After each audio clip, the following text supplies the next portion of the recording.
అంశం చూద్దాం. Social media వెర్రితలలు వేస్తున్న క్రియేటివిటీ.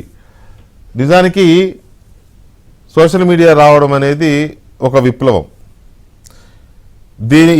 ఈ సోషల్ మీడియా అనేది వచ్చిన దగ్గర నుంచి చాలామంది ఆశించారు, ఎవరికి వాళ్ళు తమ అభిప్రాయాలు చెప్పొచ్చు. ఎందుకంటే మెయిన్ స్ట్రీమ్ మీడియాగా ఉన్న పత్రికలు కావచ్చు, ఆ తర్వాత వచ్చిన ఛానళ్ళు కావచ్చు, ఇవి కొంత వాటిల్లో కూడా కొంత కలుషితం అయిపోతున్నాయి. ప్రజల అభిప్రాయాన్ని సక్రమంగా ప్రతిబింబించడం లేదు. వివిధ రకాల వీటికి అంటే ప్రలోభాలకో, లేకపోతే వివిధ రకాల ఒత్తిళ్లకో, లేకపోతే వివిధ రకాల ప్రభావాలకు లోనయ్యి ప్రజల అభిప్రాయాన్ని పూర్తిగా ప్రతిబింబించడం లేదు అనేది ఒక బలంగా ఉన్న టైంలో సోషల్ మీడియా వచ్చింది. అందుకే సోషల్ మీడియా అంత తొందరగా ఉవ్వెత్తున ఎగసిపడింది వివిధ రకాల పేర్లతో, వివిధ రకాల వేదికల రూపంలో. కానీ వాళ్ళ సోషల్ మీడియా ఎట్లా తయారైందంటే విషం చిమ్ముతోంది. కొంతమంది మాత్రమే సోషల్ మీడియాని వేదికగా ఎంచుకొని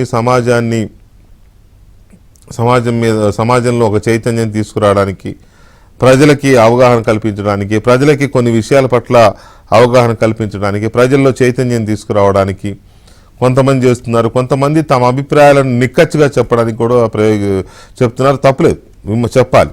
ప్రజాస్వామ్యం అంటేనే భిన్నాభిప్రాయాల వేదిక. సో ఏదన్నా ఒక నిర్ణయం వచ్చినప్పుడు దానికి వ్యతిరేకించే వాళ్ళు ఉంటారు, సమర్థించే వాళ్ళు ఉంటారు. రెండు అభిప్రాయాలు వస్తాయి. అట్లా అభిప్రాయాలు చెప్పడం కానీ, లేకపోతే ప్రభుత్వాన్నైనా, లేకపోతే ప్రతిపక్షాన్నైనా, లేకపోతే ఇంకొకరినైనా ఏదైనా ఒక నిర్ణయము లేదా ఒక ఘటన జరిగినప్పుడు ఆ ఘటన పట్ల తన అభిప్రాయంతో పాటు తన విమర్శను కూడా వ్యక్తం చేసే స్వేచ్ఛ రాజ్యాంగం మనకిచ్చింది, భావ ప్రకటన స్వేచ్ఛ. కాబట్టి ఆ రకమైన స్వేచ్ఛ వీటి వరకు కన్ఫైన్ అయ్యి విమర్శలు, అభిప్రాయాలు, లేకపోతే చైతన్యపరమైన వ్యాఖ్యానాలు, చైతన్యం చేసే వ్యాఖ్యానాలు, ఇటువంటివి ఎన్నైనా చేయొచ్చు. సోషల్ మీడియా నిజంగా దానికి కనుక ఉపయోగించుకొని ఉంటే ఇవాళ బ్రహ్మాండంగా ప్రజల్లో ఒక రకమైన చైతన్యం వచ్చి ఉండేది, నో డౌట్. ఎందుకంటే ఎవరో కాస్త ఇంటిగ్రిటీ, ఇండివిజువాలిటీ ఉన్న వ్యక్తి, నైతికత, వ్యక్తిత్వం ఉన్న వ్యక్తి తనకున్న భావజాలాన్ని, తనకున్న మేధస్సుని వివిధ రకాల అంశాలపైన ప్రజలకి ఎక్స్ప్లెయిన్ చేయడం, వాటి ద్వారా ప్రజలు తెలుసుకోవడం, తెలియకపోతే తెలుసుకోవడం, లేదా వేరే వాళ్ళకి ఏదైనా రాంగ్ నోషన్లో ఉంటే దీని నుంచి కరెక్ట్ చేయ, ఇటువంటివి తెలుసుకోవడం ద్వారా ఒక హెల్దీ సొసైటీ, ఆరోగ్యవంతమైన సమాజం ఏర్పడి ఉండేది. అలా లేదు.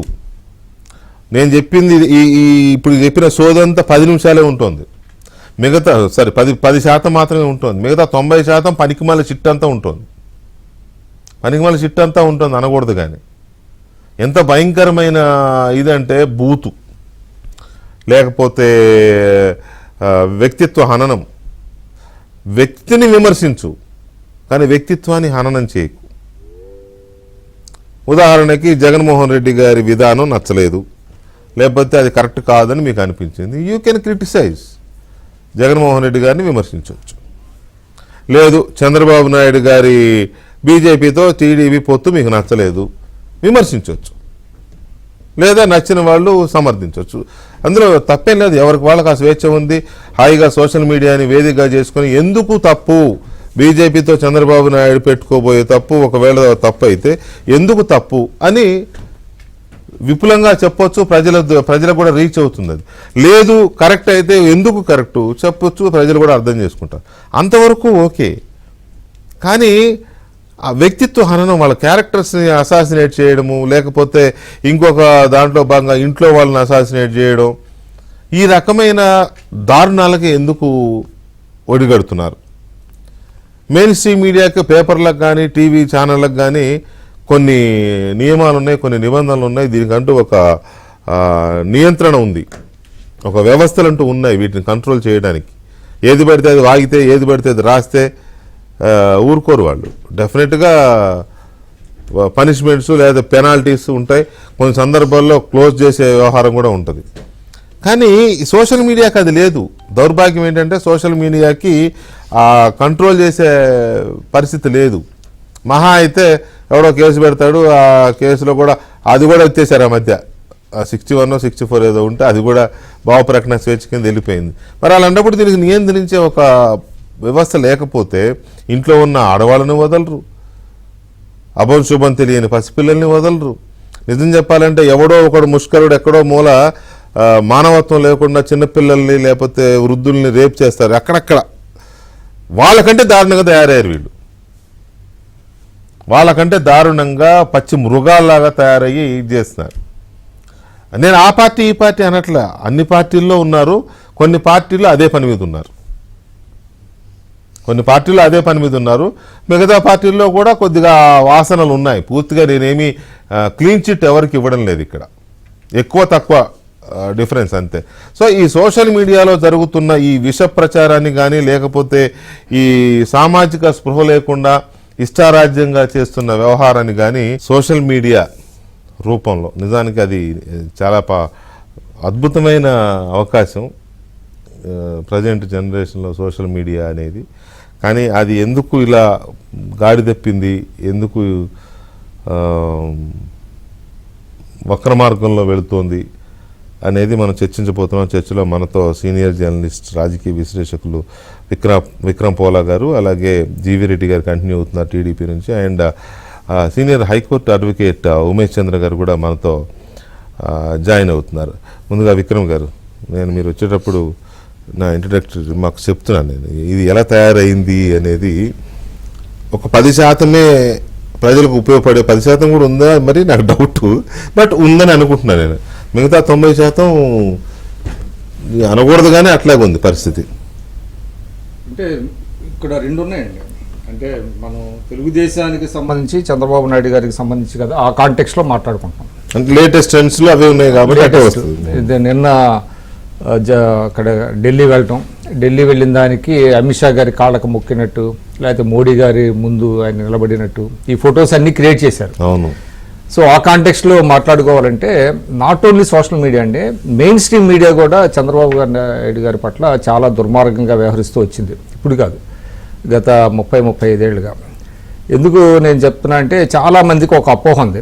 ఎందుకంటే చంద్రబాబు నాయుడు గారికి ఆయన మీడియా డార్లింగ్ అని, మీడియా చాలా గొప్పగా ఆయన గురించి రాస్తుందని అనుకుంటారు కదా, కానీ మీడియా చాలా దుర్మార్గంగా ఆయన పట్ల, అంటే ఒక సెక్షన్ ఆఫ్ మీడియా వ్యవహరిస్తూ వచ్చింది మెయిన్ స్ట్రీమ్ మీడియాలోనే. ఇట్లాంటి మీరు ఏదైతే ఇప్పుడు చెప్పారు, ఇప్పుడు మనం ఏదైతే డీప్ ఫేక్ ఇలాంటివన్నీ అనుకుంటున్నామో, ఇలాంటి ఫేక్ న్యూస్లు ఎప్పటి నుంచో ఆయన మీద ఉన్నాయి. అయితే ఆయన చేసిన మీడియా బాధితుడు పెద్ద బాధితుడు ఆయన. అది నేను ఎందుకు చెప్పదలుచుకున్నా అంటే, ఎందుకు చాలా ఉదాహరణలు ఉన్నాయి. ఆ మాటకు వస్తే ఎన్టీ రామారావు గారు కూడా కొంత బాధితులు ఆయన మీద కూడా. ఆయన కూడా శవాల పూజలు చేశారని నేషనల్ మీడియా భయంకరమైన ఆయన చెవు పోగు పెట్టుకుంటే రకరకాల దాని గురించి ఒక కామెంట్స్ ఇవన్నీ కూడా వచ్చినాయి. 1993లో నాకు బాగా గుర్తున్నది, నేను అప్పుడు ఆంధ్రభూమి డైలీలో వర్క్ చేస్తున్నాను. మా పక్కనే క్రానికల్ అంతా కలిసే ఉండేది. ఆ రోజు ఒక నెగిటివ్ స్టోరీ కొట్టేవాళ్ళు చంద్రబాబు గారి మీద. అప్పుడు నాయర్ గారని ఆయన ఇంటెన్షనల్. ఒకసారి జస్ట్ ఎలక్షన్స్ ముందు 94 ఎలక్షన్స్ ముందు ఆయన అప్పుడే హెరిటేజ్ పెట్టారు. హెరిటేజ్కి సంబంధించి ఆయన వ్యాపార నిమిత్తం డెన్మార్క్ వెళ్తే Babu dashed off to Denmark not to return అని బ్యానర్ హెడ్డింగ్ పెట్టారు. అప్పట్లో 93లో నాట్ టు రిటర్న్ అంటే దేనికి? అప్పుడు లక్ష్మీపార్వతి గారి ప్రమేయంతో ఐదో మామల్లుళ్ళ మధ్య గొడవలు వచ్చినాయి. ఇక ఆయన అలిగి వెళ్ళిపోయి నేను ఇక రాను అని వెళ్ళిపోయాడని బ్యానర్ హెడ్డింగ్. మళ్ళీ కట్ చేస్తే ఆయన వారం 10 రోజులకి వెనక్కి వస్తే కనీసం దానికి రిజైండర్ లేదు. సరే, ఏంటంటే చంద్రబాబు నాయుడు గారు అప్పటి నుంచి కూడా ఏంటంటే నాకు బాగా అప్పట్లో చాలా చాలా వెరీ పాపులర్ అది. అందరూ ఈనాడు కంటే ఎక్కువ సర్క్యులేషన్ ఉండే పేపర్ అది. అటువంటి దాంట్లో ఎవ్రీడే ఆయన మీద నెగిటివ్ వార్తలు వస్తే చంద్రబాబు గారు ఎందుకో సంభవ్ ఆయన పెద్దగా తన మీద వచ్చిన నెగిటివ్ వార్తలు పెద్దగా పట్టించుకునేవాళ్ళు కాదు. ఏదో రాసుకుంటారు పోనీ. ఒకసారి నాకు బాగా గుర్తు, అజరుద్దీన్ క్రికెట్ మ్యాచ్ ఫిక్సింగ్ లో అరెస్ట్ అయితే దీని వెనక చంద్రబాబు నాయుడు హస్తమందని కాంగ్రెస్ నాయకుడు మాట్లాడాడు. అది ఒకళ్ళు చంద్రబాబు నాయుడు గారి దృష్టి తీసుకెళ్తే మార్నింగ్ టైం ప్రెస్ బ్రీఫింగ్లో ఆడి బాగుందా ఆడి వదిలేసేయండి ఆడి పిచ్చోడు అంటే ఆయన ఎలా ఉంటుందంటే అప్పుడు ఏంటంటే ఆయన ఫోకస్ ఎన్నిసార్లు చెప్పినా అది నిజం అవ్వదులే, మనం తప్పు చేయడం మనం అంటే ఎందుకు మన అభివృద్ధి మీద ఫోకస్ చేస్తున్నాము, మన ఫోకస్ ఎందుకు దీని మీద Divert చేయాలి అనేది. దీని మీద ఎక్కువ టైం ఎందుకు స్పెండ్ చేయాలి ఇంకోటి కూడా అప్పట్లో జరిగేది విక్రమ్ గారు, మీరు ఇప్పుడు క్లోజ్ గా అక్కడ అబ్జర్వ్ చేస్తున్నారు మీడియా సర్కిల్స్ లో, సింగపూర్ లో హోటల్ కట్టింది, అది కూడా అక్కడ అందులో బంగారం ప్లేట్లు, బంగారం స్పూన్లు, బంగారం ఇప్పుడు ఫోర్క్లు ఉంటాయి. ఆయన మీద వచ్చినటువంటి అట్లా అంటే సింగపూర్ లో హోటల్ ఉందనేది ఒకటి బాగుంది. తర్వాత ఆయనకి 2 ఎకరాలే పొలం ఉందనేది అది కూడా తప్పది. వాళ్ళకి ఉన్నది 2 ఎకరాలు కదా, ఇంకా ఎక్కువ ఉంది. 2 ఎకరాలు మిడిల్ క్లాస్ రైతు ఫాదర్ వాళ్ళకి దాదాపుగా 37 ఎకరాలు ఉంది వాళ్ళ ఉమ్మడి ఆస్తిలో. దానికి అది ఎవరు పుట్టించారో తెలియదు. 2 ఎకరాల నుంచి ఖర్జూర్ నాయుడు ఎవరో రాజశేఖర రెడ్డి దాన్ని 2 అందుకున్నారు. రాజశేఖర రెడ్డి 2 ఎకరాల నుంచి ఇక్కడికి ఎలా వచ్చావు సింగపూర్ లో వ్యవసాయం దండగా అనేది ఒకసారి క్రియేట్ చేశాడు ఆయనే. 2 లక్షల కోట్లు సంపాదించారంటే ఓ రోజు అసెంబ్లీలో చర్చ మొదలు కావాలంటే ఆ చర్చ నుంచి పారిపోయారు వాళ్ళు. ఎందుకంటే చర్చ జరిగితే ఈ వాస్తవాలన్నీ బయటకు వస్తాయని చెప్పి. తర్వాత ఇంకోటి వ్యవసాయం దండగా మారన్నారు అనేది పుట్టించారు, అది ఎక్కడ అనలేదు. ఇలాంటివన్నీ ఎందుకు నేను చెప్తానంటే మెయిన్ స్ట్రీమ్ మీడియాలో కూడా ఇట్లాంటి చాలా వార్తలు ఉన్నాయి. ఎందుకు ఇప్పుడు చంద్రబాబు నాయుడు గారు కాళ్ళు మొక్కారు అనేది సోషల్ మీడియా వరకే వచ్చింది అని మనం అనుకుంటున్నాం, కానీ ఎంత అసహ్యం అంటే ఒక మెయిన్ స్ట్రీమ్ ఒక ఛానల్లో కూడా డిబేట్ పెట్టారు. అది ఏదో నిజమైనట్టు. నిజానికి ఆ డిబేట్ జరుగుతున్న టైంకి ఆయనకి అమిత్ షా గారి దగ్గరికి వెళ్ళలేదు, వెనక ఫోటో పెట్టేశారు. వాళ్ళకి ముందు వచ్చేసింది అది. అదే అంటే ఎవరో ఈ సోషల్ మీడియాలో క్రియేట్ చేసి వాళ్ళకి పంపించారు. అంటే నేను ఎందుకు చెప్తున్నా అంటే ప్రజలు ఇప్పుడు కొంత రియలైజ్ అయ్యారండి. అంటే చాలా వరకు నమ్మేవాళ్ళు నమ్ముతున్నారు, నమ్మనోళ్ళు నమ్మట్లేదు. ఇప్పుడు ఎందుకంటే మనం చూస్తున్నాం కదా ఇటీవల డీప్ ఫేక్ అనే అకౌంట్స్తో కొంతమంది ఆర్టిస్టులు మొత్తం వాళ్ళ ఫేస్లు పెట్టేసి మొత్తం చేస్తున్నారు. కాబట్టి ప్రజలు అప్రమత్తంగా ఉండాలి. అయితే ఎప్పటికప్పుడు కూడా ఒక మెకానిజం ఉండాలి, దాన్ని తిప్పి కొట్టేటువంటి. మాట్లాడదాం ఒకసారి. ఉమేష్ చంద్ర గారు, అడ్వకేట్ ఉమేష్ చంద్ర గారు ఉన్నారు మనతో. ఉమేష్ గారు నమస్తే అండి. నమస్తే వెంకటకృష్ణ గారు, గుడ్ ఈవినింగ్ అండి. గుడ్ ఈవినింగ్ ఉమేష్ గారు. ఇది ఈ సోషల్ మీడియా అనేది ఎట్లా ఉంది అంటే, ఒకటేమో సోషల్ మీడియాలో తమకంటూ ఒక అకౌంట్ క్రియేట్ చేసిన ఫేస్బుక్ లేకపోతే ఇన్స్టానా, ట్విట్టరా, ఎక్స్, వాట్ ఎవర్ చేసుకుని దాంట్లో విషయం చిమ్మడం, ఫేక్ ప్రచారాలు చేయడం, ప్రజల్ని తప్పుదో పట్టించడం, వ్యక్తిత్వ హననాలకు పాల్పడడం, ఇట్లా కొన్ని జరుగుతున్నాయి. పొలిటికల్ గా దుష్ప్రచారం, అబద్ధాలు ప్రచారం చేయడం, సంబంధం లేని వాటిని క్రియేట్ చేయడం, ఇట్లాంటివి కొన్ని జరుగుతున్నాయి. కొన్నేమో నిజానికి ఒక విమర్శలాగా నిజాన్ని నిజంలాగా చెప్పినా కూడా పొలిటికల్ కక్షతో వాళ్ళ మీద కేసులు పెట్టి వాళ్ళని ఇరికించడం. ఇప్పుడు ఉదాహరణకి ఏపీ ప్రభుత్వం మీద ఎవరన్నా విమర్శ చేస్తే చిన్నవాళ్ళ, పెద్దవాళ్ళ, వృద్ధుల, మహిళల, పురుషులను కూడా తేడా ఉండదు, కేసు పెట్టి లోపలేసేయడమే. అదే అపోజిషన్ మీద, ఇంట్లో వాళ్ళ మీద భయంకరమైన కామెంట్ చేసినా ఏపీ ప్రభుత్వం పట్టించుకోదు, కంప్లైంట్ ఇస్తే కూడా తీసుకోరు పోలీసులు. మీరు 2-3 విషయంలో మీరే అడ్వకేట్ గా వాదించారు కూడా. సో దీనికి ఉన్న దీని పర్యవసానాలు ఎలా ఉంటున్నాయి, మీ అబ్జర్వేషన్ ఏంటి? ఈ 2-3 కేసుల ద్వారా మీరేం అబ్జర్వ్ చేశారు? వెంకటకృష్ణ గారు, ఖచ్చితంగా వెంకటకృష్ణ గారు మీరు చెప్పింది 100% వాస్తవం. ఇక్కడ 2-3 విషయాలు ఉన్నాయండి. నేను మీకు తెలుసు వెంకటకృష్ణ గారు, మా ఫాదర్ కూడా సీనియర్ జర్నలిస్ట్. అవును, ప్రసాద్ గారు. సో నేను ఆయన అడగటం జరిగింది ఈ రోజు పొద్దున, కోఇన్సిడెంటల్లీ. అవును. సో మా ఫాదర్ అడగటం జరిగింది, అంటే ఇప్పుడు మెయిన్ స్ట్రీమ్ మీడియా ఏదైతే ఉంటాయో, న్యూస్ పేపర్లు కానీ న్యూస్ ఛానల్ కానీ, వాటికి ఎక్కువ ప్రభావం చూపిస్తుందా మీ ఎక్స్పీరియన్స్లో చెప్పమని అడగటం జరిగింది మా ఫాదర్ని మార్నింగ్. మా ఫాదర్ కూడా అసలు ఏమాత్రం ఆలోచించకుండా ఇమీడియట్ గా చెప్పింది ఏంటంటే సోషల్ మీడియానే ప్రభావం ఎక్కువ చూపిస్తుంది అన్న విషయాన్ని ఖచ్చితంగా ఈ రోజు చెప్పడం జరిగింది. 100% మనం ఒకసారి అబ్జర్వ్ చేస్తే, నేను మీరు అడిగిన లీగల్ పాయింట్స్ దగ్గరకు వస్తాను. ముందు ఒక చిన్న జస్ట్ లాగా చెప్తాను. అలాగే మీరు అబ్జర్వ్ చేస్తే తెలంగాణ మొన్న రీసెంట్ గా జరిగిన ఎలక్షన్స్ లో కూడా సోషల్ మీడియా ఇన్ఫ్లుయెన్సర్స్ ఒక సపరేట్ ఒక ట్యాగ్ ఇచ్చి కొంతమంది జనాల్ని సోషల్ మీడియా ఇన్ఫ్లుయెన్సర్స్ గా గుర్తించడం జరిగింది. అక్కడున్న కొంతమంది చాలా మంది కళాకారులు కానీ వాళ్ళందరూ. సో యాదృచ్ఛికంగా ఫార్చునేట్లీ ఆర్ అదర్వైజ్ నా పేరు కూడా అందులో పెట్టడం జరిగింది. ఎందుకంటే అక్కడ ఉన్న కొంతమంది సోషల్ మీడియా వాళ్ళకి నేను యాక్టివ్గా వాళ్ళని సపోర్ట్ చేసేదాన్ని లీగల్గా. సో అలాగే ఇప్పుడు ఆంధ్రప్రదేశ్ రాష్ట్రంలో మీరు అడిగిన విషయానికి వస్తే, ఖచ్చితంగా ఇప్పుడు నాకు కూడా ట్విట్టర్ అకౌంట్ ఉంది వెంకటకృష్ణ గారు. నేను ట్విట్టర్ అకౌంట్ ద్వారా ఆపరేట్ చేస్తుంటాను. రెగ్యులర్గా దానిలో ట్విట్టర్ ద్వారా నేనే పర్సనల్గా పోస్ట్ చేస్తుంటాను. సో ఖచ్చితంగా మనకి ఇప్పుడు ఒక ప్లాట్ఫామ్, ఖచ్చితంగా ఒక అభిప్రాయాన్ని తెలియజెప్పడానికి ఒక మెయిన్ స్ట్రీమ్ మీడియాలో మనకు అవకాశం రానప్పుడు ఖచ్చితంగా సోషల్ మీడియా అనేది మనమే క్రియేట్ చేసుకుందాం, యూట్యూబ్ ఛానల్లో ఇంకోటో.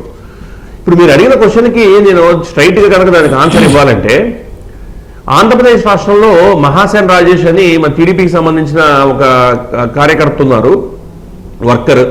అదేవిధంగా రీసెంట్ గా మనం అబ్జర్వ్ చేస్తే నాన్ రెసిడెంట్ ఇండియన్ అయిన ఎస్ఎస్వి బొద్దులూరి అని ఒక వ్యక్తి, ఆయన యుఎస్ నుంచి ఇండియాకి వచ్చున్నారు. ఆ తర్వాత ఆయన్ని సిఐడి వాళ్ళ కస్టడీలోకి తీసుకోవటం, ఆ తర్వాత జరిగిన పరిణామాలన్నీ మనకు మీడియాలో కూడా చాలా బలంగా వినపడటం జరిగింది. సో ఈ 2 కేసుల్లో కూడా నేను అడ్వకేట్ ఆన్ రికార్డుగా ఉండటం జరిగింది, అవకాశం నాకు రావటం జరిగింది. సో అదేవిధంగా తెలంగాణలో కూడా చాలా మంది, మీకు చెప్పాలంటే తీర్మర్మల్ అన్న అని ఇంకా చాలా మంది కేసులు, మన కంటమనేని రవిశంకర్ ఆంధ్రప్రదేశ్లో, ఆయన ఇప్పుడు రీసెంట్గా మనకి రాజధాని ఫైల్స్ అని సినిమా తీస్తున్నాడు ఆయన.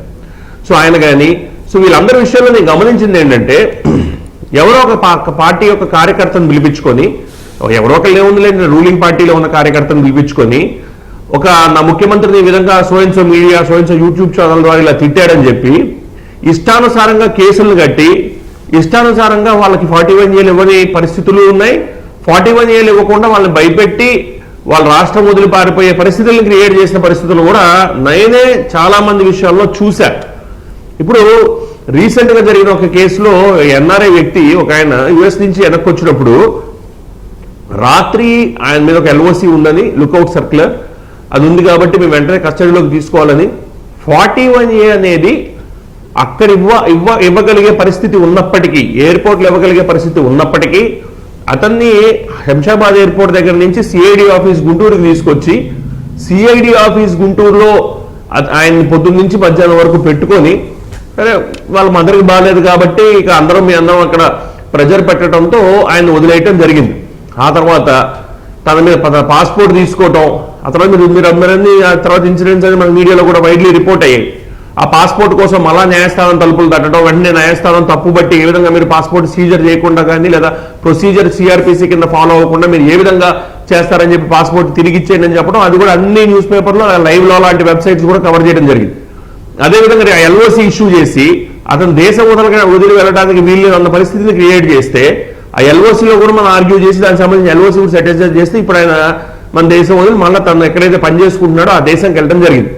అంటే నేను ఎందుకు చెప్తున్నానంటే, రీసెంట్ గా జరిగిన ఇన్సిడెంట్ కాబట్టి నేను ప్రస్తావిస్తున్నాను వెంకటకృష్ణ గారు. అంటే సోషల్ మీడియాలో ఒక వ్యక్తి ప్రభుత్వానికి తన అభిప్రాయాన్ని, ఇప్పుడు ఇందులో ఈ కేసులో కూడా ఏ కేసులో అయితే అతని పాస్పోర్ట్ లాక్కున్నారో, ఏ కేసులో అయితే ఆయన ఎల్ఓసి అనేది ఇష్యూ చేశారో పోలీస్ డిపార్ట్మెంట్ వారు, ఆ కేసులో ఆయన చెప్పింది ఏంటంటే, ప్రభుత్వాన్ని సరిగ్గా నడపండి, మీ ప్రభుత్వం వలన ఎవరైతే ప్రజలు ఉన్నారో వాళ్ళు సంతోషంగా లేరండి, మీ ప్రభుత్వం ఇచ్చిన హామీలను మీ ప్రభుత్వం నిలబెట్టుకోవట్లేదండి, మీ ప్రభుత్వం తను చాలా ప్రామిసెస్ చేసి చాలా మందికి అలా ప్రామిసెస్ ఫుల్ఫిల్ చేయట్లేదండి అన్న విషయాలు చెప్పినందుకే పరుష పదజాలం కూడా వాడలేదు. ఎక్కడ ఆయన ఒక ముఖ్యమంత్రిని ఎక్కడ తిట్టలేదు. అదంతా వాళ్ళు వినిపించడం జరిగింది, చదివి వినిపించడం. ఆ కంప్లైంట్ కూడా, ఆ కంప్లైంట్ లో ఎక్కడ తిట్టలు కూడా ఎట్లా అంటే, నేను చెప్పొచ్చేది ఏంటంటే, ఖచ్చితంగా ఒక వ్యక్తికి తన భావ ప్రకటన స్వేచ్ఛ అనేది రాజ్యాంగం కల్పించిన ఒక హక్కు. ఆ హక్కుని వినియోగిస్తుంటే పెద్దవాళ్ళైన రంగనాయకమ్మ గారి దగ్గర నుంచి, అలాగే సోషల్ మీడియాలో ఎంతో మంది మీద తప్పుడు కేసులు పెట్టడం, లేదా కేసులు బనాయించి 41A నోటీసులు ఇవ్వటము, దాని తగ్గట్టు పోలీస్ స్టేషన్ల చుట్టూ మీరు తిరగండి అని చెప్పడము, లేదా 41A నోటీస్ ఇవ్వకుండా బెయిల్ వేసుకునే పరిస్థితిని కల్పించడం, ఆ బెయిల్ వేసుకుని యాంటిసిపేటరీ బెయిల్, ముందస్తు బెయిల్ లాంటి వేసుకుంటే ఖచ్చితంగా పోలీసులకు ఎక్కడ చిక్కుతానా అని రాష్ట్రం వదిలి పారిపోయే పరిస్థితులను కల్పిస్తున్నారంటే, సోషల్ మీడియాని వినియోగిస్తూ ప్రాపర్గా జనాలను ఎడ్యుకేట్ చేయాలి. ఎందుకంటే ఇప్పుడు వెంకటకృష్ణ గారు మీరు కానీ, లేదా వేరే ఛానల్కి సంబంధించిన వాళ్ళు కానీ, దే ఆర్ వెరీ కొంతమంది మాలాంటి వాళ్ళందరినీ కూడా, మాకు ఏమాత్రం బ్యాక్గ్రౌండ్ లేకపోయినా మాలాంటి వాళ్ళందరినీ పిలిపించి జనాలకి ఎడ్యుకేట్ చేయాలి, జనాలను ఎన్లైటన్ చేయాలని మీలాంటి వాళ్ళు అవకాశాలు ఇస్తున్నారు. మేము చెప్తున్నాం, నేను కానీ అక్కడ ఉన్న మిత్రులు జీవిరెడ్డి గారు కానీ, లేదా విక్రమ్ పూల గారు కానీ, సో మా అందరికి అవకాశాలు ఇస్తున్నాం మేము చెప్తున్నాం. కానీ ఒక మనిషి తన ప్రభుత్వం మీద ఉన్న ఇబ్బందిని తను వ్యక్తపరచాలంటే సోషల్ మీడియా అనేది ఒక మేజర్ ప్లాట్ఫామ్ అయింది ఈ రోజు. సో సోషల్ మీడియా ఖచ్చితంగా మీరు అందరూ మిస్యూజ్ కూడా జరుగుతుంది. నిన్న మొన్న కూడా చూసాం మనం ఎలా మిస్యూజ్ జరుగుతుంది. నేను కూడా ఏదో సర్వే వచ్చిందని చెప్పి దాదాపు మిస్యూజ్ జరిగింది. అలాగే ఇందాక చెప్పినట్టు చంద్రబాబు నాయుడు గారికి సంబంధించిన ఇమేజ్ ఒకటి మిస్యూజ్ చేయడం, 2 సైడ్లు జరుగుతుంది. దాన్ని మనం కరెక్ట్ చేయాల్సిన అవసరం లేదనుకోండి. బట్ లా మన చేతుల్లో ఉందని, ఇటుపక్క వాళ్ళని ఏమన్నా అబ్యూజ్ చేస్తే సోషల్ మీడియాలో వాళ్ళ మీద కేసులు పెట్టకుండా ఇటు పక్కన ఓన్లీ ప్రభుత్వానికి సంబంధించిన పెద్దలు తిట్టడం కూడా జరగట్లా, ప్రభుత్వంలో జరగాల్సిన విధానాలు సరిగ్గా జరగట్లేదు అంటున్నారని చెప్పి, అంటే ఎలాగైతే ప్రభుత్వం నడుచుకోవాలో రాజ్యాంగబద్ధంగా నడుచుకోవట్లేదని చెప్పిన విధానాలకి కేసులు పెట్టడం, చాలా కేసులు. మనం ఒకసారి are we living in kakistocracy and honourable high court Kantamaneni Ravishankar versus state of Andhra Pradesh అనే కేసులో మనం కాకిస్టోక్రసీలో ఉన్నావా డెమోక్రసీలో ఉన్నావా అని చెప్పే పరిస్థితి ఈరోజు ఖచ్చితంగా రాష్ట్ర ప్రభుత్వం తన అబ్యూజ్ ఎంత చేస్తుంది. సోషల్ మీడియా ఏమున్నాయండి, 66A మీరు ఇనిషియల్ రిమార్క్స్ లో చెప్పినట్టు సిఆర్ Singhal versus union of India కేసులో honourable Supreme Court of India 66A is completely contrary to article 19(1)A అని చెప్పడంతో సిఆర్ సింగల్ కేసులో 66A కొట్టివేయడం జరిగింది. బట్ అక్కడతో ఆగలేదండి, అది IT act, information technology act 66A, దాని అనుబంధ సెక్షన్ అయిన సెక్షన్ 505 క్లాస్ 2 కింద ఎన్నో కేసులు కడుతున్నారు, సెక్షన్ 504 కింద మరెన్నో కేసులు కడుతున్నారు, సెక్షన్ 506, 509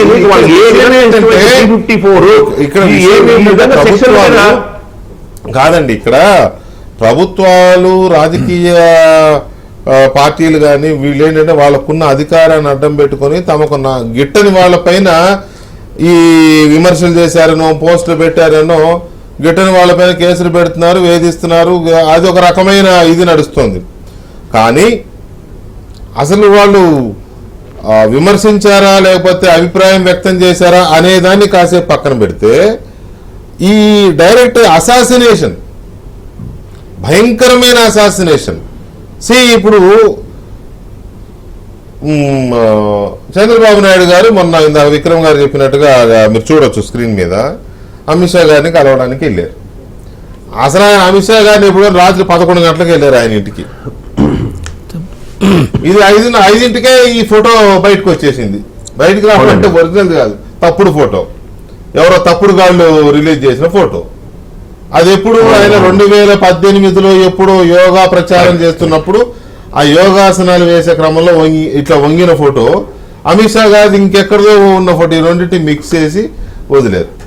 సోషల్ మీడియాలో అది వైరల్ అయిపోయింది. తెలియదు కదా చాలా మందికి చంద్రబాబు నాయుడు ఢిల్లీ వెళ్ళాడు, అమిత్ షా కలవడానికి వెళ్ళాడు అనేది మాత్రమే తెలుసు. ఈ కాళ్ళు మొక్కారు అనేది కొంత వైరల్ అయింది. ఇక నీరు మీడియా, కూల్ మీడియా అదొక రకమైన ప్రచారం, ఈవినింగ్ డిబేట్ దాని మీద. ఆ డిబేట్ జరుగుతున్నప్పటికి కూడా చంద్రబాబు నాయుడు గారు అమిత్ షా దగ్గరికి వెళ్ళాలి. అది ఒక పాయింట్. రెండవ పాయింట్ అది ఇంకోటి వచ్చింది. అది ఢిల్లీ మెట్రోలోనూ ఎక్కడో మరి ఆయన చేతులు కట్టుకుని నిలబడిన ఇంకొకటి మార్పుడు ఫోటో. మూడవది లోకేష్ ఏమో, ఇవన్నీ లేటెస్ట్ ఎగ్జాంపుల్స్ మాత్రమే చెప్తాను. అమెరికాలో కేసు పెట్టారు, జైల్లో వేశారు మనీ లాండరింగ్ కేసులో. అసలు మనీ లాండరింగ్ అనే దానికి పర్యాయ పదమే వైసీపీ. సో లోకేష్ ఇది చేశారని. మళ్ళీ అదే రోజు ఇంకోటి జరిగింది, రిపబ్లిక్ అదే మొన్న ఇండియా టుడే వాళ్ళు సర్వే ఇచ్చారు కదా నిన్న. ఆ సర్వే ఇండియా టుడే వాళ్ళు ఇస్తే దానికి సర్వే మీద కౌంటర్ 130 సీట్లు వైసీపీకి వస్తాయి, 20 సీట్లు ఏమో లోక్సభ సీట్లు వస్తాయి వైసీపీ. కానీ రిపబ్లిక్ వాళ్ళు ఇచ్చినట్టుగా వాళ్ళ లోగోను కూడా కాపీ చేసి అదొక మార్పుడు. అఫ్కోర్స్ తర్వాత రిపబ్లిక్ వాళ్ళు కౌంటర్ వేశారనుకోండి, ఇలాంటి సర్వే మేము చేయలేదు, ఆంధ్రప్రదేశ్లో అసలు చేయలేదు, దీని మీద మేము చర్యలు తీసుకోబోతున్నాం అని చెప్పి వాళ్ళు కౌంటర్. ఈ రకమైన ఇది వ్యక్తి ఇప్పుడు అంత పెద్ద లీడరు, దేశంలో సీనియర్ లీడర్స్ లో ఆయన ఒకరు. అలాంటి ఫోటోలు చేయడాన్ని ప్రభుత్వం కూడా సీరియస్ గా తీసుకోవాలి కదా. అవి తీసుకోరు.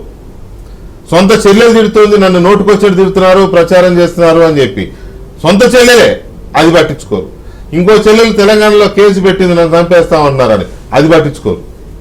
కానీ ఇవి మాత్రం ఈ రకమైన అసాసినేషను ఎప్పటి నుంచో జరుగుతున్నాయిలేండి. ఇది నేను ఎగ్జాంపుల్స్ కోసం. జీవి రెడ్డి గారు, మీ తెలుగుదేశం పార్టీ కూడా సోషల్ మీడియా వింగ్, ఓ యంత్రాంగం, ఇవన్నీ ఉన్నాయి కదా. అంటే ఇలాంటి ట్రెండ్స్ని మీ పార్టీ ఎలా అబ్జర్వ్ చేస్తుంది? మీ పార్టీలో కూడా అప్పుడప్పుడు ఇలాంటి పెడధోరణులు కనపడుతూ ఉంటాయి. ఉదాహరణకి మొన్న అది యాత్ర 2 సినిమా రిలీజ్ అవుతుంటే ఆ సినిమా హౌస్ఫుల్ చేయాలని ముఖ్యమంత్రి కార్యాలయం ప్రభుత్వం కలెక్టర్లకు జీవో ఇచ్చినట్టుగా ఒక ఫేక్ జీవోని క్రియేట్ చేసి వదిలేరు మీ వాళ్ళే.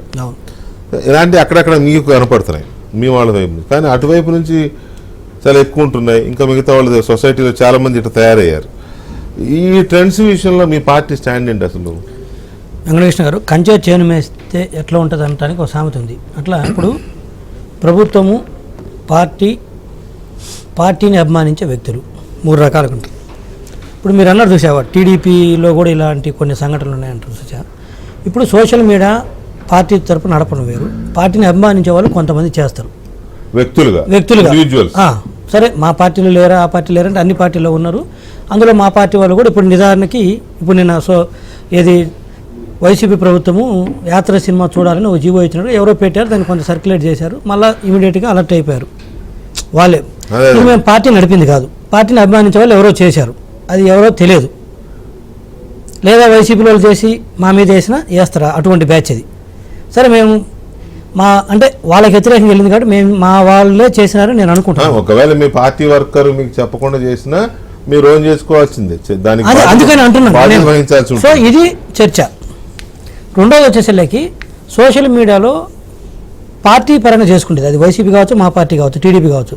అంటే మేము చేసుకున్నటువంటి అచీవ్మెంట్స్ లేకపోతే ఎదురు పార్టీ యొక్క వైఫల్యాలను చెప్పడం రెండో అంశం. అంతవరకు ఓకే, సూపర్. ఇక మూడోది వచ్చేసరికి ప్రభుత్వం కంచె చైన్ వేసినట్టు. ఎందుకంటే ఒక 2 సంఘటనలు చెబుతాను ఎక్కువ మనకు ఉన్న తక్కువ టైంలో. 2 సంఘటనలు ఏంటంటే, నిన్న కాక మొన్న మా పార్టీ అధినేత శ్రీ నారా చంద్రబాబు నాయుడు గారు, ఇందాక కూడా మీరు చెప్పారు ఇంట్రడక్షన్లో, వారిని అమిత్ షా గారిని కలవడానికి వెళ్తే వారిని కలిసింది ఆ రోజు రాత్రి 11 గంటలకు. అయితే 6:30-7 గంటలకే అమిత్ షా గారికి కాళ్ళకు నమస్కారం చేస్తున్నట్టుగా వీరి ఫోటో వేసేసి విపరీతంగా చేశారు. అది అఫీషియల్గా రన్ చేశారు, ఏది వైసీపీ సోషల్ మీడియాలోనే కాదు, వాళ్ళ మెయిన్ స్ట్రీమ్ మీడియా కూడా వచ్చింది, అఫీషియల్గా రన్ చేశారు. ఎంత దిగజారిండ్రు అంటే ప్రభుత్వమే అరికట్టాల్సినటువంటి ఇటువంటి సంఘటనలు వస్తే ప్రభుత్వం అరికట్టాల్సింది పోయి ప్రభుత్వమే ఎంకరేజ్ చేసింది. పోనీ ఆ దరిద్రం అంతటితో ఆగిందా అంటే, ప్రభుత్వానికి ఇప్పుడు వైఎస్ జగన్మోహన్ రెడ్డికి సంబంధించినటువంటి సాక్షి టీవీ అనేది అందరికీ తెలుసు. మీరు ఇందాక ఒక ఛానల్ అన్నారు, ఒక ఛానల్ నేను డైరెక్ట్ పేరు చెప్తున్నా, సాక్షి టీవీ. సాక్షి టీవీలో నిస్సిగ్గుగా చంద్రబాబు నాయుడు గారు అది ఆ ఫోటో మీద డిబేట్ పెట్టారంటే, ఇక వాళ్ళని ఏ మనుషులు అనాలి, ఏ స్థాయి దిగజారిండ్రు అనాలి, ప్రభుత్వం కానీ పార్టీ కానీ.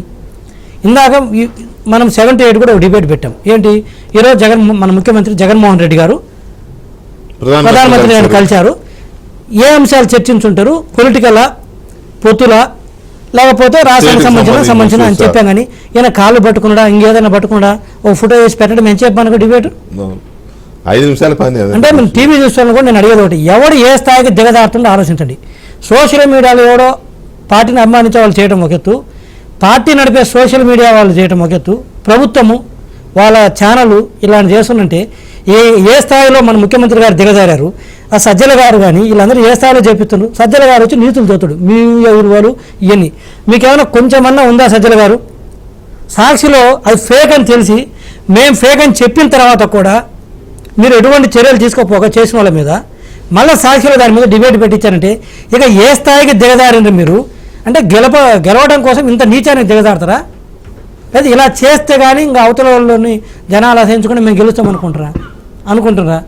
సిగ్గు చిచి, మీ గురించి మాట్లాడడానికి కూడా అంటే ఒక అర్హత ఉండాలి. మనం తిట్టాలని కూడా అవతల వాళ్ళకి ఒక అర్హత ఉండాలి. అసహ్యం కాదు, అసహ్యం వేయాలని కూడా ఒక అర్హత ఉండాలి. కుక్క ఉందనుకో, కుక్క మీద మనకు అసహ్యం కూడా వేయదు, ఎందుకంటే అది ఇక దానికి ఏం విలువ ఉండదు కాబట్టి. అంతకంటే దిగజారిపోతుండ్రు.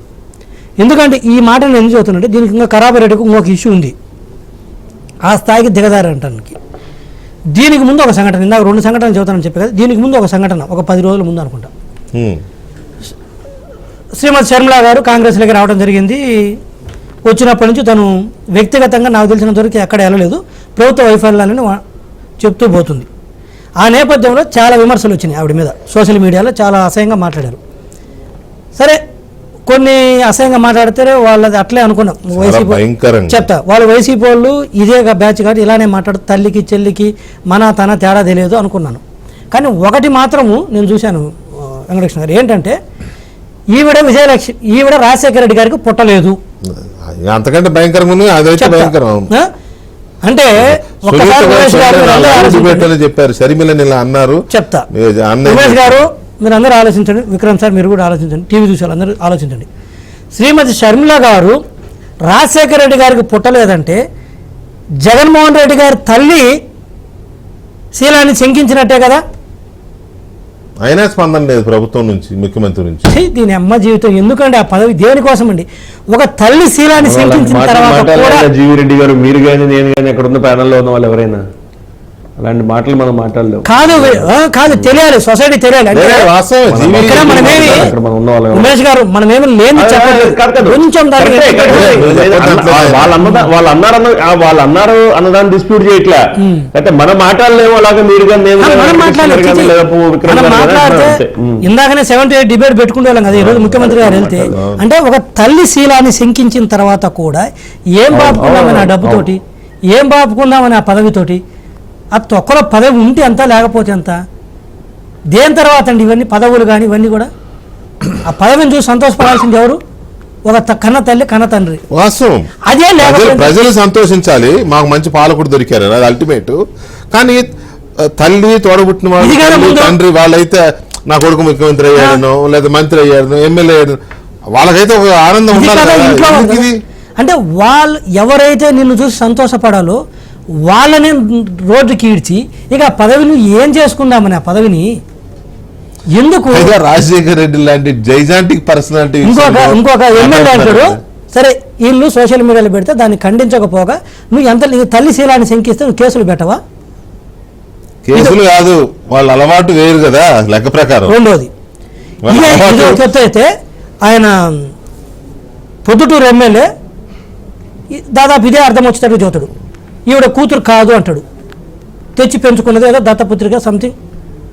ఏం మాట్లాడుతుంది అంటే నేను ఇక్కడ శర్మిల గారికి సపోర్ట్ అనే ఉద్దేశంతో ఇంకోటి కానీ చెప్పేది అంటే వాళ్ళ భావజాలం ఎలా ఉంది, ఏ స్థాయికి దిగజారుతుండ్రు, వాళ్ళకు వ్యతిరేకంగా వస్తే కన్న తల్లిని కూడా సహించలేనటువంటి, కన్న తల్లి శీలాన్ని కూడా రోడ్డున పెట్టడానికి సహించినటువంటి మనస్తత్వం ఉన్న వ్యక్తులని ఎలా ఈ రాష్ట్ర ప్రజలు భరిస్తుండ్రు, ఎలా ఇంకా ఈ రాష్ట్ర ప్రజలు వాళ్ళని ఎన్నుకోవాలనుకుంటుండ్రు. నువ్వు ఫర్గెట్ వాళ్ళని వద్దు కాబట్టి టీడీపీని ఎన్నుకోమంటున్నాను అడుగుతున్నాను అనుకోదు, వదిలేయండి మమ్మల్ని కానీ, మేమేం అనట్లేదు. కానీ ఇలాంటి వ్యక్తులు మాత్రం సహించొద్దని నేను చెబుతున్నాను. ఇలాంటి వ్యక్తులు సహిస్తే రేపేమవుతుంది చూసి చూసి ఇంకొకటి కూడా నేర్చుకుంటాడు. ఇప్పుడు నేర్చుకుని సత్యం. పాయింట్ కూడా ఏంటంటే జీవి, సోషల్ మీడియా లేకముందు ఇలాంటి తిట్లు అని ఉంటే వాడు పక్కనోడుతోనో లేదా ఎదురింటోడుతోనో తిట్టేవాడేమో, అక్కడక్కడ వ్యక్తులు కలిసి తిట్టుకున్నారు. సోషల్ మీడియా వచ్చినాక ఇందాక ఆయన చెప్పారు ఉమేష్ చంద్ర గారు, వాళ్ళ నాన్నగారిని అడిగితే now A days social media is more powerful than main stream media అని. నిజమే, అలా కరెంట్ లాగా వెళ్ళిపోతుంది జనంలోకి, కరెంట్ లాగానే. అదే వాళ్ళ వైపు అదే ఉమేష్ గారు కూడా నేను చెప్తాను, మొన్న కేసు మా ఉమేష్ గారే చేశారు. టీడీపీ సానుభూతి పడండి, ప్రభుత్వ వైఫల్యాలని చేస్తే ఆ అబ్బాయి ఇండియాలోకి రాగానే ఎల్ఓసి అంతర్జాతీయ ఉగ్రవాది లెక్క అంతర్జాతీయ ఉగ్రవాది లెక్క పట్టకపోతే ఇదిగో ఈయన ఉమేష్ గారు బెయిల్ వేసి తీసుకొచ్చారు బయటకు. ఇప్పుడు సో నేను అనేది ఏంటంటే సోషల్ మీడియా అంత ఫాస్ట్ గా ఉండేసరికి ఇలాంటి ముష్కర మూకలు, కాలకేయులు, ఇలాంటి వాళ్ళందరూ తయారు సోషల్ మీడియాని గబ్బు పట్టించేసి సోషల్ మీడియా అంటేనే భయపడే స్థాయికి తీసుకొచ్చేసారు. సో నేనేమంటానంటే విక్రమ్ గారు, మీరు చెప్తారా చెప్పండి, చెప్తూ ఇది ఎన్నికలప్పుడు ఇంకెక్కువ అవుతుంది. ఎన్నికల్లో ప్రజల అభిప్రాయాన్ని ఎంతవరకు ఇది మ్యానిపులేట్ చేసే అవకాశం ఉంది, వీళ్ళకి వ్యక్తం చేసే ఈ రాంగ్ పోస్టులు లేకపోతే డైవర్టింగ్ టాక్టిక్స్ చేస్తున్నారు కదా, ఇవి ప్రజాభిప్రాయాన్ని ఎంతవరకు మార్చే అవకాశం ఉంది? అంటే మనం పూర్వకాలంలో క్యానిబాలిజం అనేవాళ్ళు. అవును, అంటే భక్షకులు, నరమాంస భక్షకులు, దాన్నే క్యానిబాలిస్టిక్ పాలిటిక్స్ అంటారు. అది మన సొసైటీలో ఉండేది కదా, పూర్వకాలంలో ఉండేది. అంటే తన పర అనేటువంటి భేదం లేదని ఉండేది మధ్యయుగాల నాటి. కానీ ఇక్కడ చూసినట్లయితే ఇప్పుడు చెప్తున్నట్టుగా జీవీ రెడ్డి గారు చెప్తున్నట్టుగా సొంత బంధువుల మీద, సొంత చెల్లెల మీద వస్తున్నా కూడా స్పందన లేదు అనేటువంటిది చాలా బాధాకరమైనటువంటిది. అయితే ఇక్కడ రాజకీయ పార్టీలు దీని మీద ఒక ఏకాభిప్రాయం ఉండాలండి. అంటే సీజ్ ఫైర్ అంటాం, కనీసం కొన్ని దేశాల్లో చాలా ఎథనిక్ గ్రూప్స్ మధ్య కూడా సీజ్ ఫైర్ ఉంటుంది. భయంకరమైనటువంటి శత్రువుల మధ్య కూడా ఏదో కొంతకాలం పాటు ఇద్దరు మాట్లాడుకొని కొంతకాలం కాల్పులు విరమణ చేద్దామని ఒక అంగీకారానికి వస్తారు. అట్లాంటిదైనా కనీసం ఈ రాజకీయ పార్టీల మధ్య రావాలి, లేకపోతే ఇది ఎక్కడికి దారితీస్తుంది అనేటువంటిది తెలియదు. ఇప్పుడు మీరు అన్నట్టుగా సరే ఇదంతా దేనికి, ఎలక్షన్స్లో లబ్ధి పొందడం కోసం. ఇప్పుడు నేను ఇందాక వచ్చేటప్పుడు కూడా ఒక రెస్పెక్టబుల్ ఫిగరు ఇన్ మీడియా, ఆయన కూడా ఆ పార్టీ తరఫున మాట్లాడుతున్నాడు. చంద్రబాబు నాయుడు గారు రాత్రి 11:30కి వెళ్ళారు, మరి అది ఫోటో ఎందుకు బయట పెట్టలేదు, గతంలో రాహుల్ గాంధీతో ఫోటో తీశారు అని దాని మీద చర్చ జరుగుతుంది. అంటే 11:30కి ఫోటోగ్రాఫర్ని వెంట తీసుకొని ఎవరన్నా వెళ్తారండి? పెడతారు పెట్టరు వాళ్ళ ఇష్టం కదండి. అసలు దానికి మీరు ఎందుకు అప్పుడు ఫోటో వేశారు, ఇప్పుడు ఫోటో వేయలేదు ఎందుకు అంటే అసలు దానికి ఏమైనా అర్థం ఉందా? దానికి అది మాట్లాడిన వ్యక్తికి ఆయన ఎంత పెద్ద పర్సనల్లో లేకపోతే ఎంత పెద్ద ఫిగర్ అయినా నాకు తెలియదు, కానీ ఐ డోంట్ కేర్. అది మాట్లాడిన వ్యక్తికి ముఖ్యమంత్రి ప్రధానమంత్రితో ఏం చర్చించాడో చెప్పాలి అని అడిగే దమ్ము ఉండదు మళ్ళీ. ఉండదు. ఎందుకంటే ముఖ్యమంత్రి ప్రజానాయకుడు, ఆయన అక్కడ చెప్పాలండి, రెస్పాన్సిబుల్ అండి, అకౌంటబుల్. అది అడగరు. పబ్లిక్ లోకి వచ్చిన తర్వాత ఏం మాట్లాడారు, ఎవరిస్తున్నారు, సీఎంఓ ఇస్తున్నారు. ఇప్పుడు వరకు మనం చూసినట్లయితే వాళ్ళిద్దరి మధ్య ఏం జరిగింది, ఏం అడిగారు, వాళ్ళు ఏం చెప్పారు, నోట్ ఊరికే ఇస్తున్నారు తప్ప ముఖ్యమంత్రి గారు ఇప్పటి వరకు కూడా ఒక ప్రెస్ కాన్ఫరెన్స్ అటెండ్ చేశారు. గతంలో ఎప్పుడూ లేదు ఇటువంటి సంప్రదాయం. ఎందుకంటే ఏ ముఖ్యమంత్రి అయినా సరే, ఈవెన్ కిరణ్ కుమార్ రెడ్డి లాంటి వారు కూడా బయటకు వచ్చిన తర్వాత ఇదిగో ఈ రాష్ట్రానికి సంబంధించి అడిగాము, ఇది వాళ్ళు చెప్పారని అంటారు. అంటే వీళ్ళు ఒక రకంగా జనాన్ని డ్రైవ్ చేస్తున్నారు, ఏదో వీళ్ళే అంటే నీతులు విలువలు వీళ్ళే చెప్తున్నట్టుగా, అది పాటించినట్టుగా. అసలు ఇంకోటండి, నేను ఒకటే చెప్పదలుచుకున్నా, బీజేపీతో పొత్తు పెట్టుకున్నప్పుడు చంద్రబాబు నాయుడు గారు మీకేంటి ఇబ్బంది, రాష్ట్రానికి ఏమైనా ఇబ్బంది జరిగిందా? అంటే బీజేపీతో పొత్తు పెట్టుకున్నప్పుడల్లా రాష్ట్రానికి ఏమైనా నష్టం జరిగితే దాన్ని క్వశ్చన్ చేయాలి. ఎస్, దీనివల్ల పెట్టుకోవడం వల్ల ఇక్కడ కమ్యూనల్ వైలెన్సెస్ బాగా పెరిగిపోయినాయి అనేటువంటిది ఏదైనా చెప్తే ఇది గతం మళ్ళీ రిపీట్ అవుతుందేమో అని చెప్పచ్చు.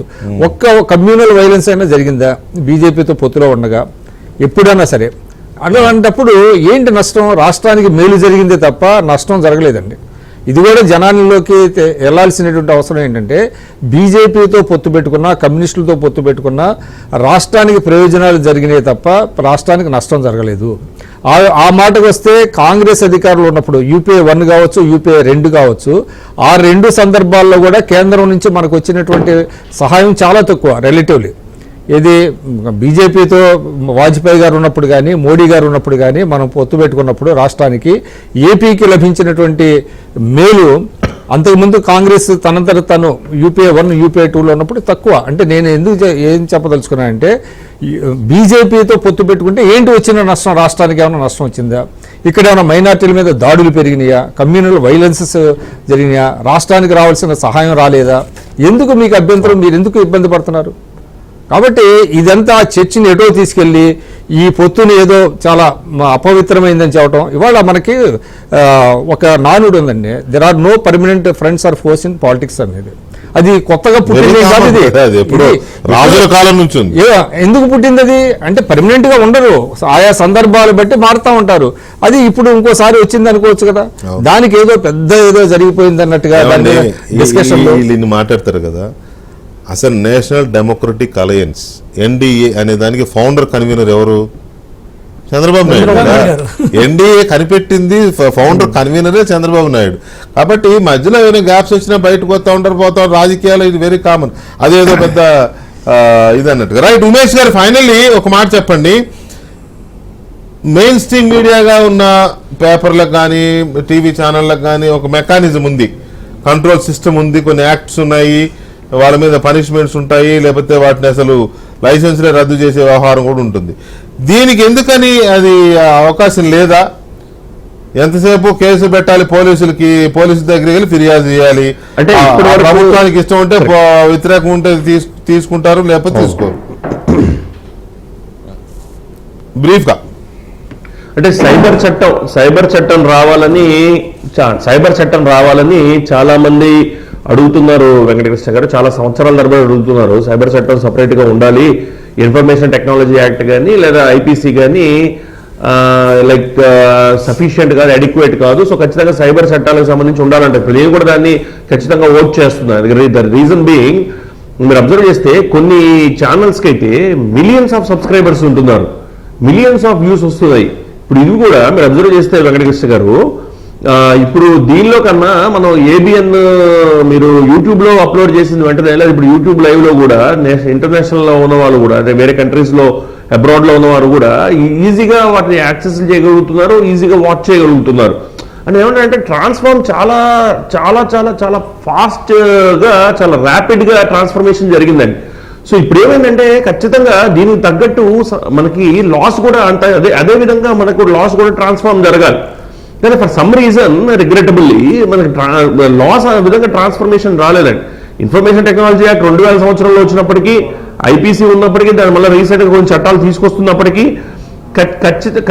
కఠినమైన శిక్షలు ఖచ్చితంగా ఉండాలండి. ఇప్పుడు ఫర్ ఇన్స్టెన్స్ నాకు మనం చెప్పినట్టు ఎవరన్నా ఒక ఆడ మనిషిని ఏమన్నా తిడితే అది ఇంకా మనం డిఫమేషన్ వేసుకునే పరిస్థితుల్లో ఉన్నాం 499, 500 ఆఫ్ ఐపీసీ కింద. అవును. లేదంటే outraging modesty of women 354 of IPC కింద వేసుకుంటున్నాం. ఒక సపరేట్ నేనేమంటే ఒక లా ఎన్ఫోర్స్మెంట్ ఏజెన్సీ కూడా రావాలండి. ఇప్పుడు నేనేమంటే ఇప్పుడు police are completely equipped, police may be equipped, but they have their own responsibilities to discharge. For instance, law and order is the responsibility of the police, and ఇది మన criminal cases ఇవన్నీ వచ్చినప్పుడు investigation is also part of it. అలా కాకుండా ఈ social media related కేసెస్లో, ఎందుకంటే ఇప్పుడు ఇట్ ఈస్ హై టైమ్ అండి. లాక్స్ ఆఫ్ సబ్స్క్రైబర్స్ మీరు యూట్యూబ్ లో వీడియోస్ అప్లోడ్ చేస్తుంటే, ట్రైలర్స్ యూట్యూబ్ లో సినిమాకి సంబంధించినంత వరకు వస్తే సినిమాల ట్రైలర్లు, సినిమాల ఇవి ఇంత వ్యూస్ అనేవి ఇప్పుడు యూట్యూబ్ ప్రతివాడు నాకు తెలిసినంత వరకు అంటే ఇప్పుడు బయటికి వెళ్ళిన తర్వాత కూడా మనం ఫస్ట్ ఓపెన్ చేస్తే లేదా వాట్సాప్ కానీ లేదా యూట్యూబ్ కానీ రెండే వాడుతుంది. మనం ఫోన్ లో ఉన్న app WhatsApp or YouTube. So లేదంటే సినిమాలకు సంబంధించిన అమెజాన్ ప్రైమో లేదా నెట్ఫ్లిక్స్ లేదా ఇంకోటి వాడుతున్నాం. సో ఇంతగా ఫాస్ట్ గా ఇంత ర్యాపిడ్ గా డెవలప్ అయినప్పుడు ఖచ్చితంగా చట్టాలు కూడా రావాలని టైమ్ అండ్ అగైన్ ఎవరైతే లా మేకర్స్ ఉంటారో వాళ్ళకి ఆల్రెడీ రిప్రజెంటేషన్లు పెట్టడం. సో దీని మీద ఎందుకంటే ఇప్పుడు ఎవరో ఒక విమెన్ తిడతాడండి ఆన్లైన్ లో, మళ్ళీ ఐపీసీకే రెస్క్యూకి వెళ్ళాల్సి వస్తుంది, మళ్ళీ పోలీసు వాళ్ళ దగ్గరికి వెళ్ళాల్సి వస్తుంది. ఇప్పుడు మీరు చెప్పినట్టు ఒక పర్టికులర్ పొలిటికల్ పార్టీ వాళ్ళకి సంబంధించిన వ్యక్తులు ఇంకో పొలిటికల్ పార్టీ వాళ్ళని తిడుతుంటే కేసులు పెడుతున్నారు. బట్ అధికారంలో ఉన్న పొలిటికల్ పార్టీలో ఉన్న వాళ్ళని తిడుతుంటే కేసులు లేవు. మళ్ళా ప్రైవేట్ కంప్లైంట్లు వేసుకోవటం, మళ్ళా రిప్రజెంటేషన్లు ఇచ్చుకోవటం, ఇది ఒక పెద్ద న్యూసెన్స్ అయిపోయింది. ఎందుకంటే సేమ్ పోలీస్ దగ్గరికి మళ్ళీ కేసులు. సో దీనికి ఎట్లాగైతే ఇప్పుడు కరప్షన్ రిలేటెడ్ ఉంటే ఏసీబీ ఒకటి, స్టేట్ లెవెల్లో ఏసీబీ ఉంటుంది, సెంట్రల్ లెవెల్లో సిబిఐ ఉంటుందో అదే విధంగా లేదు మన